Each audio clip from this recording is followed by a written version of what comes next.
میرے چچے کی عمر 50 سال ہے، شراب پیتے ہیں، اللہ ان کو ہدایت دے۔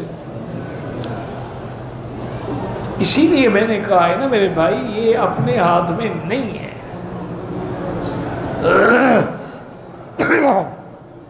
جب آدمی بھٹک جائے تو اس کو اللہ کے سوا کوئی ہدایت نہیں دے سکتا۔ مسند احمد میں حدیث ہے، ہوگی بہرحال میں نے نہیں پڑھی، کہ 1,24,000 نبی ہیں۔ اس حدیث کا مقام کیا ہے؟ صحیح ہے، حسن ہے، غریب ہے؟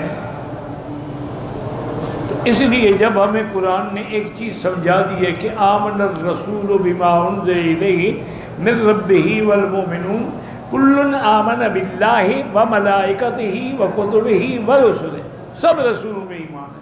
قرآن نے کوئی عدد نہیں بتایا۔ جب تک کہ مؤذن سلام نہ، بہرحال جب تک ہم نے ایمان کے سلام کے ساتھ پھیرنا ہے، مؤذن کے سلام کے ساتھ نہیں۔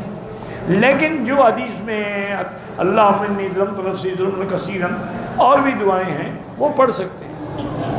ہم نے منت مانی تھی کہ 10 روزے رکھیں گے، اگر اللہ بیٹا دے گا۔ بیٹا اللہ نے دیا، وہ 14 سال کا ہو گیا، ہم نے روزے لیے، کام ہو گیا، اب کیوں روزے رکھو تم؟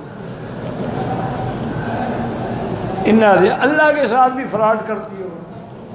توبہ کرو، استغفار کرو، اور ایک ایک روزہ کر کے 14 پورے کرو۔ میرا کسی پہ قرضہ ہے، وہ قرضہ نہیں دے رہا، اللہ سے دعا کرو 2 رکعت نماز پڑھ کے۔ میرے ایک دوست فوت ہو گئے، بہت بڑا کاروباری آدمی تھا۔ ایک دن سے بیٹھے تھے گپ شپ میں، تو کہنے لگا مکی صاحب، جو آدمی کسی کو قرضہ دینا آج کے دور میں وہ بے وقوف ہے، اور جو قرضہ لے کے واپس کر دے وہ بڑا احمق ہے۔ لیا اسی لیے جاتا ہے کہ واپس ہی نہ ہو۔ انہوں نے کہا ہمارے جتنے کاروبار ہیں، بڑے بڑے مل آنر اور بڑے بڑے ملوں والے، یہ سارے اسی طرح چور ہیں کہ پہلے ان سے قرضہ لے لیتے ہیں، ملے لگا دیتے ہیں، اپنے پیسے واپس لے لیتے ہیں، پھر انشورنس کو دکھانے کے لیے آگ لگا دیتے ہیں، پھر ان سے بھی پیسے لے لیتے ہیں۔